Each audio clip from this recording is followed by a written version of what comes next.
Welcome to American Downrange, presented by Claycomo Shooters, the podcast that takes you deep into the world of firearms. From the Second Amendment to self-defense, we cover it all. So get locked and loaded.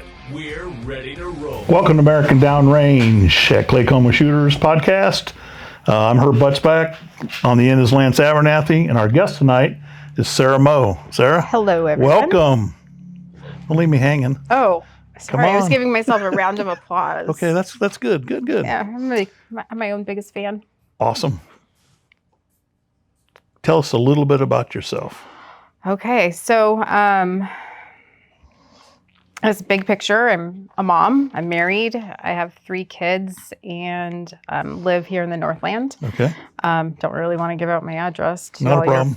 fancy podcast listeners, but I am local, and I've lived all over the country. So home is, flexible for me. It's where there's dirty dishes in the sink. It's where you build a community. I have my own business. I work in public policy and government affairs. So that's been a very interesting road over the last few years. But I think maybe most relevant to what we're here talking about today and why I show up here every so often, like a bad penny, is that I've been shooting most of my life and enjoy it, and no, I don't do it enough. Agreed. Did you get that first part? She's way smarter than us. Yeah. You got that? You picked up on that right away? I wasn't saying. But you're awfully pretty. That's why they hired me. That's right. How did you get, so you said public affairs? Yeah. How did you get into that? Well, that's actually kind of a funny story. So I went to college in Los Angeles, and my mom was with the military, lived on the border of Mexico, got into the one school that accepted me in LA, a little women's private Catholic school in LA. And I didn't know what I wanted to study, psychology or political science. And so I was going to do both, right? Because why not? But I found out your freshman year, you couldn't register for 2 majors. So I used logic, put them in alphabetical order, and political science came first. So I studied political science for undergrad and ended up picking up a second major, though, not in psychology. I ended up hating that, but in Spanish. So political science, Spanish, I thought I was going to do something international, maybe embassy work, something like that. But that wasn't the plan. I ended up doing my last semester in Washington, D.C., and ended up staying and fell into just, working in D.C. with lobbying and public policy and political fundraising. And I've been doing that ever since. Spent about 10 years in D.C. and then 13 years ago, moved to Kansas City. Did you like it? Yes. There were parts of it I didn't like, but there are parts of it I really love. I became the director of political affairs for some large trade associations. Then when I moved to Kansas City, I kept that job, but after a few years, I found an opportunity with a local company, and I was their head of government affairs for another 10 or so years until I decided that it was time for my own adventure, and I started my own business. So now I'm independent and have a little boutique government affairs, public policy, and lobbying firm right here in the Northland. Awesome. That's awesome. Yeah. So how did you come to meet us?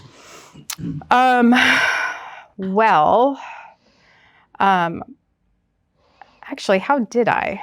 Well, first of all, you had to lower your standards. Yes. Understand. I was trying to figure out how to articulate that. Because I'll be honest, shooting in an indoor range was something I'd never done. And it still creeps me out, like a lot. Like, I don't like it, but I got to do it.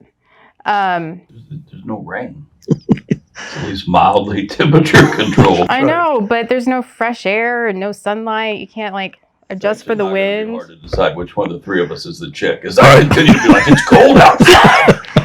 So pretty, like I said. He is pretty. Those are really nice shoes and nice socks there too. Thank you. Yeah. These are Kate from the PX. Yeah, back in the day, I used to refer to him as my delicate SWAT flower. And this podcast brought to you by Jim Green Shoes, available today at the PX. Nice. And we paused. Having said for a that, station break. you've been through a couple of our courses. I did. Mm-hmm. You went through our DSF course, which is kind of an advanced defense issue right. fundamentals. Yes. Did really well. Why, thank you. I appreciate that. But wait, now I remember how I found you guys, because I got tired of driving to some other range that does a lot of marketing and it's pretty fancy and stuff. And it was kind of way out Is that there. the one that serves cappuccino? Yeah. Yeah, we don't like that one. Yeah. Sells a lot of clothes and purses and stuff, which I like purses, don't get me wrong. But it was a long drive and I realized, oh, wait, there's another place that's closer. And one of my neighbors was KCPD and he recommended this place. And knew you, and so I thought, well, if he says it's a good place, I gotta trust him. So you're not friends with him anymore? Totally am. Okay. Don't question his judgment, but it's another story. Anyway, so after I got my concealed carry permit, I came to you guys because I signed up for a class. Was it my birthday? I think that's what it was. Right. I wanted to take a class for my birthday, gift to myself, and so that's what I did. I think I took the... You did. It was awesome. And I brought my kid. You did. Yep. You did. That was my middle kid. And that brought back a lot of memories, actually, for me. Good. So talking about that, let's talk about the gun that's in front of us. Oh, yeah. Well, what would you like to know? It's a beauty. It is a beauty. All right. It's actually an older, they don't make the chipmunks in that kind of wood anymore. They don't? No. Well, okay. So this I received for my 5th birthday. It is a 22 chipmunk, and it was a gift from my dad. And my dad had me, I had grown up on the range and on the range almost every weekend with him and his friends, because he would do matches and he was a reloader. And so there was always bullets baking in the oven or a hot lead pot somewhere. Right. And he was actually a gunsmith too. So anyway, that was my 5th birthday present. And I did not know this, but he bought it for me when I was 2. Oh, wow. And waited until I was old enough to... 5's good enough. 5's a great number. Name all the parts, know what it did, and demonstrate, responsible gun handling and knowing the rules of firearm safety. And then I remember being very excited about receiving the gift, but then going out to the range was a little bit more intimidating, because I was always like the kid with the muffs on, watching and the ping, and then spotting, but never really shooting. And I was so nervous and felt so much pressure in a weird way.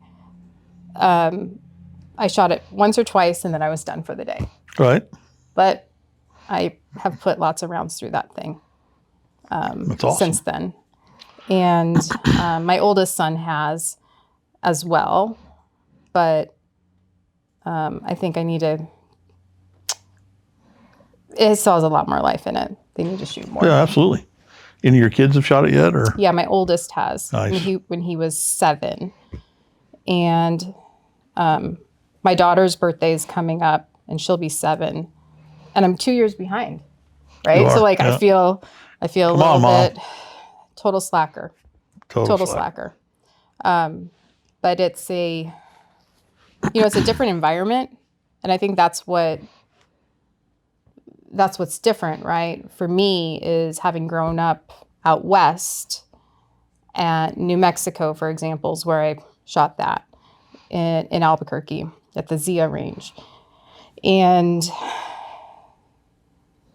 it wasn't the stalls and the loud, people next to you in the same way. You could go out and sit kind of out by yourself and feel the air and inhale, exhale halfway, pull the trigger, and then, check your target. It was very different. Cool. So that leads us right into kids and firearms. Ooh, What's Lord. that look like for you?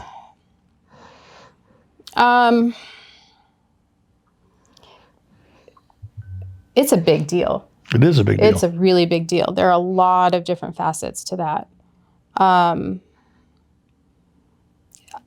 Number one thing that for me is that I want for my kids to always treat firearms with respect.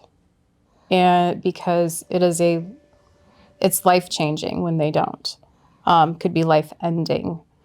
And my brother and I, this was instilled in us and still is today. I rarely have a hard time trusting people with firearms. If I don't know you and haven't done a good assessment of you, I may not trust Your you. hose, Lance. I don't want to be around you when you have a firearm, Right. even as an adult, because I don't know if you're thinking clearly. I don't know, I'm just Their backgrounds. right. I don't know what their background, their skill level exactly. And so with kids, especially my kids, I want them to, every kid's different, and meet them where they are, with the appropriate skill level or knowledge base, but always teaching the fundamentals of safety. I want I wish I was bringing my kids shooting more often. Right now they've got blowguns and each have a Red Ryder BB gun, but we're starting. Iconic. There you go. We each have Red Ryders and they each have blowguns. But I want them to develop those basic skills of safe gun handling and then grow in appreciation and like the next level, target practice, to maybe being responsible and ethical hunters, to being able to protect themselves or protect their families and not be afraid or even protect others. Right. Because it is a great responsibility to be a firearm owner. And I don't want them to take that lightly. And kids that grow up with guns too, you feel better about them being around them. And if they find one out in the wild, they're less awestruck of it. They would know how to clear it or know just not to touch it. It's just not that big a deal because they know they're going to get to see guns and use guns in the future. It's not that, this might be the only time I see a gun, and now I need to go play with it. Oh, yeah. There's not that fascination. Yeah. It's almost, oh, geez. You've taken the curiosity out of it. Exactly. Yeah. I feel like that's much safer. Yep, absolutely. Yeah, I wholeheartedly agree. I remember coming home from college and moving my prom dress, and there were guns hiding behind my prom dress. So I was like, oh, Dad, really? No more room in the old soldiers' home? Come on. I like your dad already. Dad's amazing. I love him. Maybe he didn't want to tell Mom that he bought them. That's exactly right. I hid the AK under my bed for over a year before I admitted that I had it.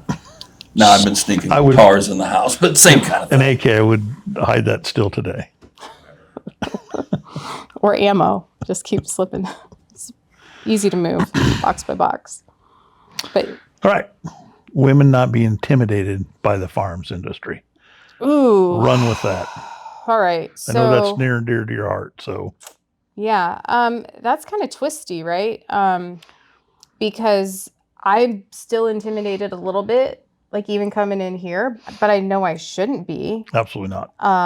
Because, there's snacks, there's cool things to look at, pop on in, it's comfortable. They have these really nice, comfortable chairs, but also welcoming instructors. What do you need to be successful? How do we make you feel comfortable? All those things are here. And that's where this is different than going to like the outdoor range where I grew up, right? There's a lot of support systems here in place to ensure that you are safe and successful. And safe and successful in learning about your firearm, how to use it properly, and then the follow through, like cleaning it, maintaining it, etc. But also the scenarios in which to use it. And so you just, that's a very different experience than like on the range. So women being intimidated or finding the industry intimidating. Two things. My dad taught me how to shoot when I was, 5. When I was 5. Just 20 years ago. Just 20, absolutely. Careful, Lance. Yeah, child bride. Anyway, no, but he always said, women were the best to teach to shoot because they listen and they're not going to watch what they've seen on TV and act kind of macho. They actually listen and try to do what you're telling them to do. And so he always really enjoyed it. And also the lower center of gravity can sometimes help too, with stability. But those are all great things I, learned from my dad that made me feel confident in shooting. Juxtapose that with... Let me interrupt real quick. Yeah. Sadly, not all girls or women have that nowadays. I know. And that's where I'm going next. Right. Huh? Because I also don't think there's been a better time for women to get involved because the industry is realizing that there's a lot of untapped potential here. Absolutely. And that not only are women capable, but they're smart. And very, very smart. But they're capable, and not only is there like a huge market, and that's not the point that we want to that they want to take their money, but it's an empowering opportunity to, if we're talking about personal protection, right? A firearm's a great equalizer. And I think that's really important because it's a big, scary world out there, but it gets a little less scary when you are empowered to take care of yourself and defend your children. And I think you'll remember that was my big motivator coming into the self-defense class. And I think I had a moment when we did the last drill, and you guys were like, "What'd you just do?" Number one. And remember this, Lance? I do. It was good. Now you remember me? Yes, it was well thought out, and you could accurately describe what and why you did, or why you did it. So yes. Has anyone done that since? No. Correct answer. Not that good. Correct answer. Right. Okay. So, but I had thought it out. I have thought, and I continue to think about how I'm going to react in a scenario in which I need to defend myself or my kids or my family. And after that last drill, I kind of looked back over my shoulder, and my kiddo was in the safe room, the lounge area, whatever, outside the range. And he's sitting on a bar stool at a table watching. And, to all the moms out there, I know that there's not anything you wouldn't do for your kids. And this is just one more thing that you can do to ensure that you're always there for them and that you can take care of them. And overcoming that bit of intimidation, that bit of, that first step's always the hardest, right? The anticipation is worse than, anything you actually end up doing. But getting in the door is, big first step because you have all the reasons in the world to pursue this. And I worked with a couple Second Amendment groups in DC, and one of which was a women's group. And one of the lines these women shared with me, or one of the real facts, is that when seconds count, help is minutes away. It's true. It's absolutely true. And What are you going to do? How are you going to feel? And I don't want to ever have any regret that I should have. I wish I had. And I don't want any other mom, any other woman out there to feel the same. Not here and now when these tools, this ability to learn is literally at your fingertips. And we really try to make that accommodating for women. As you know, and you could probably say from the very first time you and I met, we believe in women in this industry. We believe some gun shops don't believe, an only women's class is then taught by a knuckle dragger like Lance. And who's actually pretty nice and really supportive. Let's not get Don't let people know that. That's right. Blow your cover. To cultivate this image. You'll ruin his reputation. Well, we just missed Kimberly, who's one of the female instructors. And that's why we hired 2 female instructors.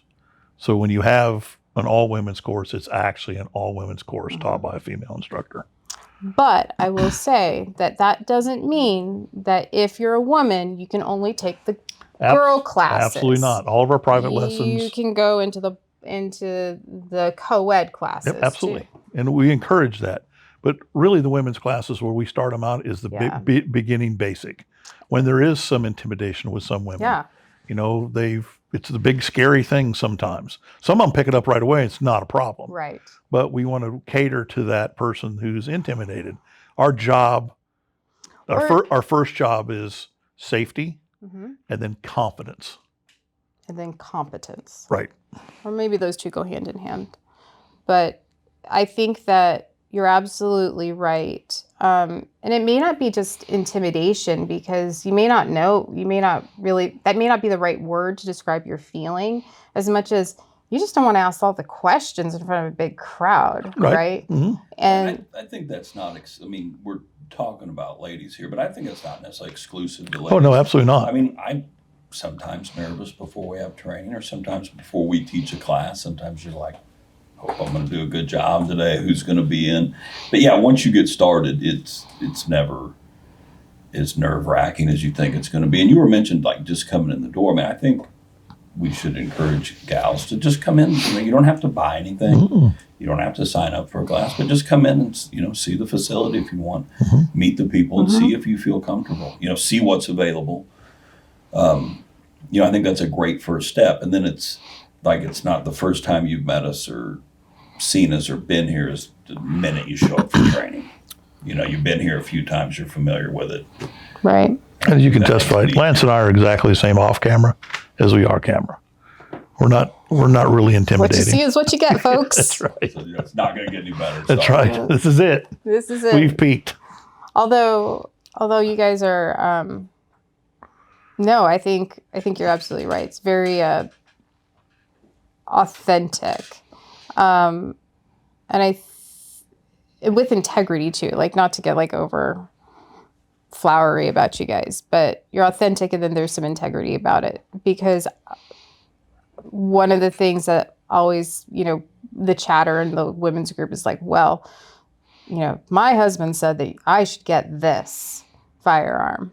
Well, that may not be the right one for your hand, darling, right? It may not fit you well. I'm the biggest chick in the world about that. I cut the back off of a Glock. I avoided the warranty about 3 days after it. I'm like, no, this pistol's too fat. I can't deal with it. So, yeah, but you want to have something that's comfortable because you're going to right. You're going to carry it more and you're going to practice yep. with it more. And you're going to like it. And maybe you'll name it and, you'll love it forever. But there are many like it, but that one is yours. Right. And, I have my favorite. It's a SIG P365. And I remember showing it to you. It had the little green dot and you're like, whoa. Oh, yes. Yeah. Yes. Yeah. And the reason I got that, do you know why I got that one? Why? Because it's smooth on the top of the barrel with the sight. So if I'm concealed carrying, it's not going to drag on my clothes. So you got the 365, P365, that's the undercover one, where all the sights are in the back. There's no front sight. It's just smooth. I have a 365 also. Apparently I'm right in the girl camp all day. Well, I've earned that princess nickname. You are a princess, I will say that. Well, we, Yeah, we can be the princesses over here, but I don't know what to do with that. I'm good with it. But Sarah does mean princess, so. All right, let's switch gears a little bit Okay. and get a little more political. Supreme Court, NRA, New York. Go. Well, the Supreme Court recently ruled in favor of the First Amendment rights of the NRA, I believe, or they're looking like they're going to do that, even if the oral arguments were just heard, because there were some political people in New York using their position to, how would we say, NRA was promoting or collaborating with for insurance policies against wrongful death, use of firearms stuff. And anyway, using a political position to affect an outcome, limiting the freedom of speech of the NRA. So we can wait and see how this kind of shapes up. But I think bigger picture, we got to look at what's happening in our communities and what's both like local community, because it all starts here with how involved we are, right? And then how that escalates up to these bigger offices with these bigger, what feels like a bigger issue, but it's really not. This is all about how we are able to exercise our freedoms, whether it be our freedom of speech, freedom of religion, freedom to defend ourselves, and who we elect matters. So, because at the end we get the government we deserve. I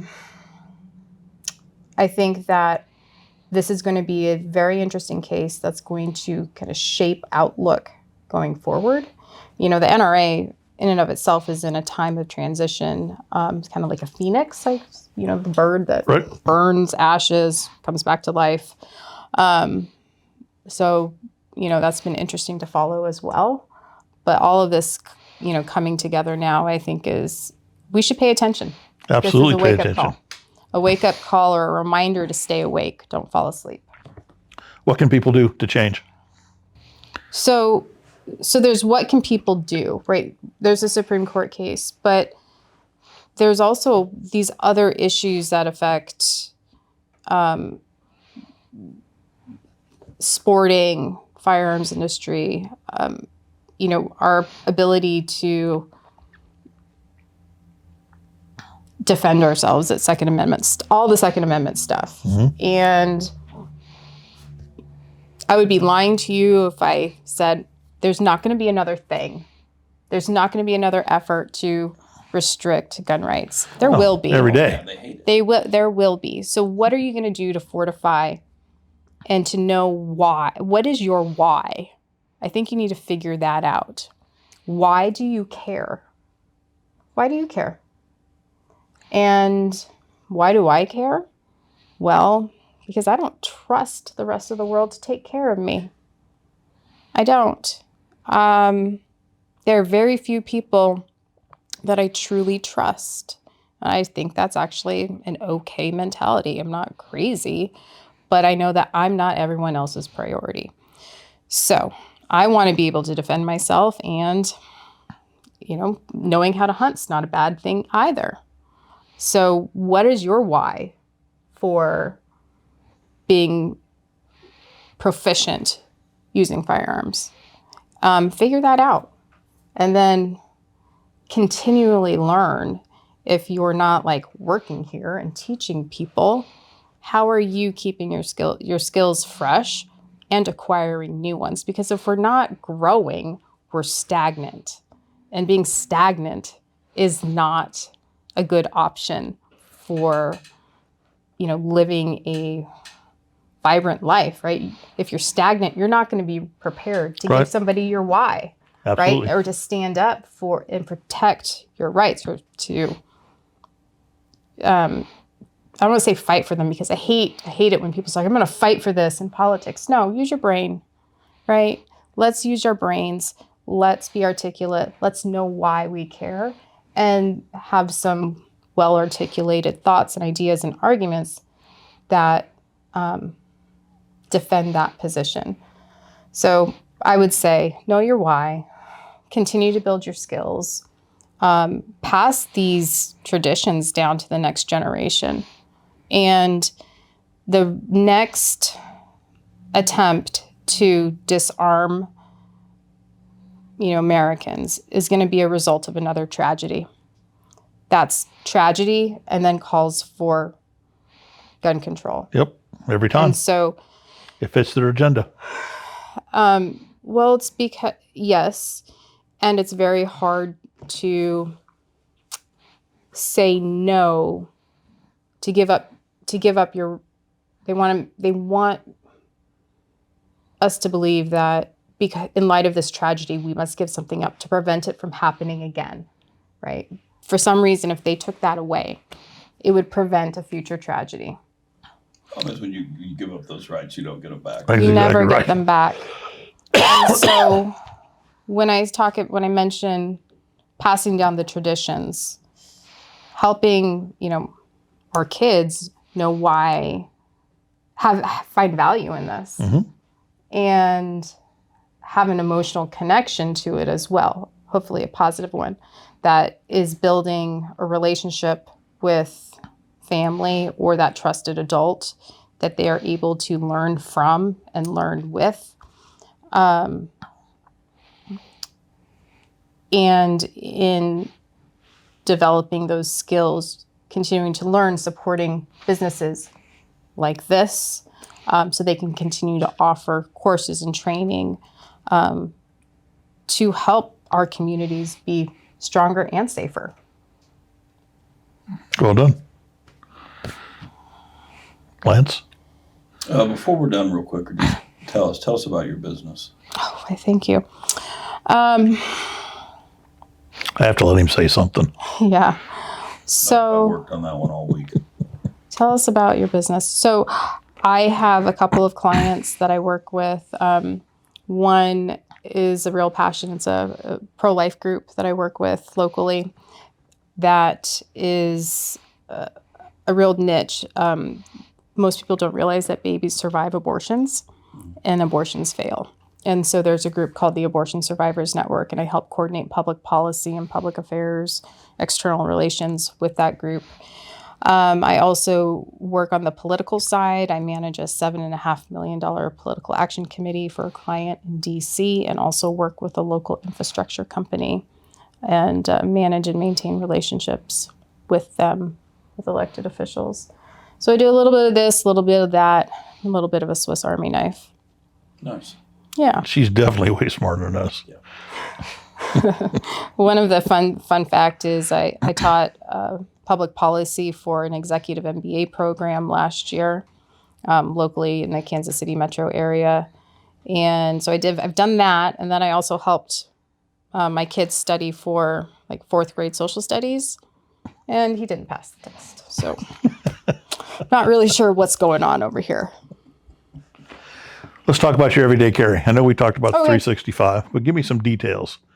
How do you carry? When do you carry? Do you always carry? No, I don't want to, because I should carry more. I should carry more often, because you can't pick and choose when the thing's gonna happen. Exactly. So I should do it more. I have a hard case holster that clips inside my pant belt, my waistband for the most part. Or I have a nice, what do you call it? Like a Belly band kind of thing. Yeah, not a belly band, but it's actually almost kind of like a corset that just sticks right under there. That's out But- of our realm. Yeah, I know, but it's not for the ladies out there. There are some that are kind of like tank tops, and so it sits nicely against your body, and you don't. They call it paint, right? So you don't have that outline, kind of like a visible panty line, Print, but it's a visible Print, yeah. gun line or print, paint, whatever. I knew what you meant. Anyway, obviously, I try not to do that, so that's why I didn't have the word. So when do I do it? I do it. Gosh, I don't want to let the cat out of the bag, but I do it when I feel like I can make a difference and that there are vulnerable people around. So you pretty much carry all the time. I mean, that's a good start, though. I mean, if you feel Yeah. like you need it, then carry it. Mm-hmm. And then you'll kind of get the vibe of when it's better or not. Right. When they're vulnerable people, and I feel like I could make, if there was something that was going to happen. That's a good answer. Absolutely. All right, do you carry anything else? Knife, flashlight? Yes. I got a really big knife in my car. Okay. That's a Puma Bowie. That's a nice one. I like it. Okay. You know what I'm talking about? Yeah, I do. Yeah, it's actually really sharp. It was in my car one day. We went to the Johnson Atkins farmer's market, and one of the kids got an apple. It's like, Mom, can you cut my apple for me? I'm like, well, sure I can. So I cut the apple, and then I wipe it across the side of my thigh. I cut my jeans open. We've all done that. I'm like, oh, that was sharp. So I carry that little knife. And, I have like other little pocket knives that are handy. But I definitely keep the knife in my car. And, there are times recently where like I've wanted to have my hand on it. Mm-hmm. Because Kids were acting up? no. Okay. No. But Better be safe than sorry. But you know what? Actually, I picked up the kids from school, and one of the I couldn't find it for a while for some reason, and then I found it. And the kid is like, "Mom, look what I found!" And he like picks it up. I'm like, "Oh, I know, honey, I found that." He's like, "Here you go." So, the respect is there. Weapons or things of personal safety and stuff. And so, you're going to get, even though it's hard to think about talking to your kids about guns and firearms and this and that, I actually really think, I wish we did more of it, like in schools. Absolutely. Like, kid, take him out and shoot a watermelon or a pumpkin and see what happens. I have a feeling that the mystery around firearms would disappear. I mean, this would be horrible, but make them shoot a kitten. See what happens then. What's going to happen? Hope there's no cat lovers out there. Sorry. Dog lover, the puppies, right? Casey Pet Project. You're not going to have any problems anymore. Right. But we're not going to have kids playing with guns either. Help with that shelter overcrowding too. That's right. That's what I'm saying. It's an absolutely horrible thing to say. But tell me it wouldn't make a difference. I mean, it's horrible. Those for you. And we're going to teach somebody a lesson. Right? Please don't use my last name. I said that. I'm going to get hate mail. You're going to get hate mail here for me. Good luck. Oh, shit. I'm glad all right, I got to get a drink of Coke. I'm glad somebody said something worse than I normally do. Yeah, that's right on par with the stuff you usually say. Oh, that's perfect. But right? Yeah. I mean, look, I'm looking at this hog hunt. Like, can't wait. I'm going to go do that someday. Absolutely. I'm so doing this. I just don't know when. Maybe my birthday. Why not? What girls, anybody wants to go out for my birthday, let's go hunt some hogs. Absolutely. But seriously, like if you're seriously worried about, what kids do with guns or what's going to happen with kids if kids get their hands on guns, you just look at the tragedies out there happening all over the country. You don't think they would change their minds if they saw that happen? No, absolutely. And I think they have the proper training. Right, exactly. A lot of those, I bet the vast majority of those would be eliminated. Absolutely, totally eliminated. But if you really want to drive a point home, have them shoot a kitten, make them pet it first, and then put it out there. Wow. You want to play with guns? This is what's going to happen. Yep. I mean, it's ruthless. But some lessons, stop it. Stop. It's true. I know. I got tickled. Did it tickle your heart in a good way? Like you get the warm fuzzies from... Well, I mean, not about killing cats, but just in general. I mean, Oh, wow. Okay, fine. This went off the tracks pretty quick. No, we were here for almost an hour. Right. We'll bring it back. How? Okay, raccoons. Raccoons? Not kittens. Possums? Right. I hate possums and raccoons. How about pigs and we eat them? Yeah, but that's not gonna. They gotta like. Yeah, I don't know. I don't know if you whack a pig in the head and make it look like a canoe. That's pretty devastating. Fine. We'll just stick to watermelons and jack-o'-lanterns. Okay. Watermelons and pumpkins. Fine, but You don't learn your lesson then with killing your cat. not your cat. It's not like Fluffy. Make it hurt. You're talking like a sick cat. Yeah, or just a cute one. Okay. It doesn't have to be yours, but like the difference between We're definitely getting hate mail. a cute cat and like another human being. Agreed. Like it's awful, but we have to be willing to have the hard conversations. And I'm not saying we have to do this, but even seeing these guys react to it, we're like, well, that's a new way of thinking. That's right. Never heard anyone say that before. But like, what if you did that? I mean, it's a new class offering at Claycomo. Let's go kill a cat. That's right. You want? Just so you guys know, no cats were harmed in the filming of this podcast. None. None. And I would never really do it. Right. But to illustrate a point, I think the point was well made. Your point was well made. That's right. You drove that one home. All right, we're about time to wrap it up. Anything else you want to add about self-defense, about women and shooting, Shelter animals. shelter animals? I think that let's put this. Prairie dogging. You can do prairie dogging. Okay, we can prairie dog. We can prairie dog. Yeah, that's a great compromise. Forget the cats. We're sticking with prairie dogs. Right. But I don't know if we have any prairie dog towns out here. So it's safe to say that women need some kind of training. Firearms, self-protection.